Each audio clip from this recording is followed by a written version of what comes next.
Hey everyone, I'm Evangeline right here at etrailer. Since every bike rack fits on every car differently, today we're focusing in on how the Thule T2 Pro XTR fits on a 2025 Mazda CX-30.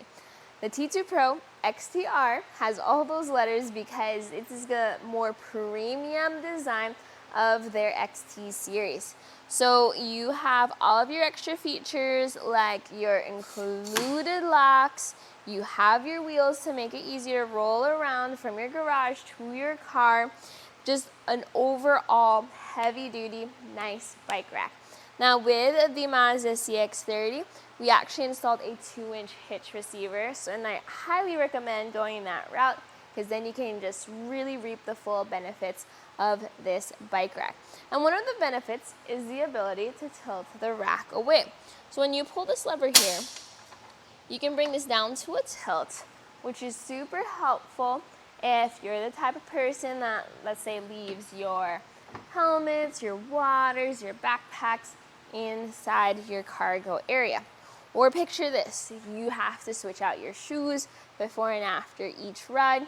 You can do so without having to take the bike off. Bring this back in. All you need to do to get this back into the drive position is just lift up on this large handle. And then you're ready to go. Now the way this holds onto your bike is you have two touch points. One's gonna be your rear wheel strap. The other is that front hook. That front hook has a lock, which I love, goes around the front wheel or around that fork and then into the lock here. I also really like that rear wheel cradle design because like a lot of Thule's more premium designs, this has a ratcheting lever. So you press the lever in order to disengage the bike, but if you're loading it up, you just lift up on the lever and that tightens down on the strap. That just all works together so you get the bestest fit for your bike.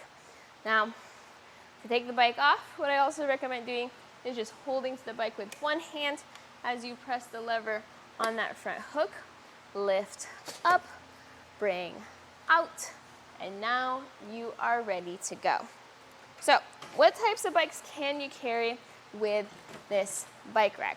If you look over at like the cradles and things like that, you'll see that they're just made of different sizes. So that's whether you have a thinner road bike tire or a wider 5-inch tire, you are good to go.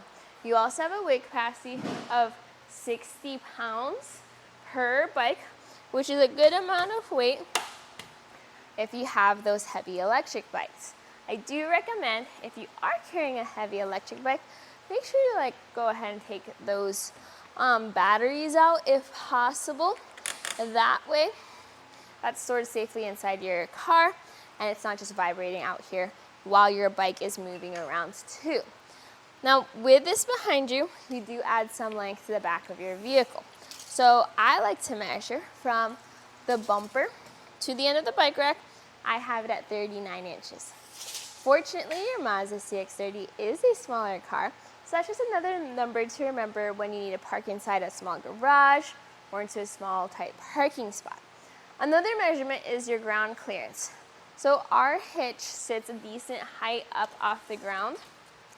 If I measured from that inside corner or that bottom part, that's 10 3/4 inches. So I've seen much worse, but that's still pretty low. Fortunately, the bike rack gives us some decent height here. So our ground clearance is from the stopper to the ground, 20 inches, which means we have plenty of clearance. We're not scraping over potholes or speed bumps, things like that. Now for how high I have to lift the bike up, well, from the ground to the cradle, that's 24.5 inches. So could be a decent height for lifting those heavier electric bikes. Just keep that in mind. Another thing you can do is you can make this rack a bit more compact. So remember how we pulled that lever to tilt it down? Well, this time we're gonna fold it up and measuring that dimension from the bumper to the end of the rack, I have it at 16 inches. So big difference compared to earlier. This is definitely how you'll have it when you're just driving around town. and you're not planning on taking your bikes out for a ride just yet. We have really good visibility behind the car. Full visibility of the window. Our tail lights are visible too. Our license plate is a little bit covered, and a lot of people ask about the backup camera. So the backup camera is offset to the passenger side. It's right in this opening here. So what's gonna happen is that you're gonna have limited view out of your backup camera. You will be able to sort of see if there's any people or cars immediately behind you, but I definitely recommend relying on your rear view mirror instead for those situations. So yeah, if you are looking for high quality, lots of features, but also good looking bike rack, the Thule T2 Pro XTR is definitely the way to go there. A lot of people really like the included wheels, which are so helpful so that you don't have to hoist the bike rack all the time from your garage to your car. You can just like wheel it out towards your hitch receiver. Check out my full review, or our full review here at eTrailer, if you're curious about that process. But today, this was a look at the Thule T2 Pro XTR, and you saw it on a 2025 Mazda CX-30.